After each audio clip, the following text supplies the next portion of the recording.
ژمارەیەک شاخەوانی کورد و فەڕەنسین بە حەبلێک لە بەرزایی نزیکەی 25 مەتر بە نێو تافگا بچووکەکانی خەرەندی ڕەواندز خۆیان شۆڕ دەکەنە خوارەوە.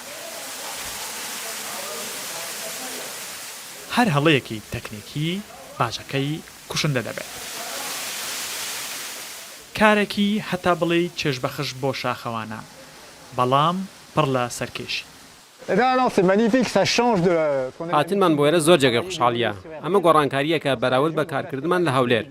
لەم بەرزاییانە و لە نێو جەرگەی ئەم سروشتە و لەژێر ئەم تافگە جوانانە هەموو جێگەی خوشحاڵیە. تافگەکان کەوتونەتە نێو جەرگەی ئەم خەرەندە. دەرفەتێکی جوانم بۆ ڕەقساکە سەردانی سروشتی هەرێمی کوردستانم کرد. شاخەوانان لە دهۆک و فەڕەنساوە هاتوون بەیەکەوە ئەم سەرکێشیە تاقی دەکەنەوە. وەرزشی کانیۆنینگ مەترسیدارتر لە شاخەوانی ئاسایی.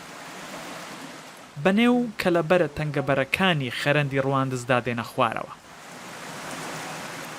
بەڵام هەتا شاخەکە سەختتر بێت، شاخەوانان چێژی زیاتری لێ دەبینن. پێش هەموو تشتێک سەلامەتی بۆ هەموو کەسێکی هەر شاخەوانێکی مهمە. سەلامەت سۆڵا خۆ بکەتن، سەلامەت سەرکەوی، سەلامەت دابەزیت، کەل و پەلێت خۆ دروست کار بینتن، لەبەرەوە ئەم بین دەبی خۆلاب بینن، دەبی ئەزمونە وەرگرن، دەبی لە شەخصت شارەزا و پرۆفشناڵ فێربوونە وەرگرن. بێگومان دوای ماندووبوونێکی زۆر مێخلەمەیەک وزە و توانایان بۆ دەگەڕێنێتەوە.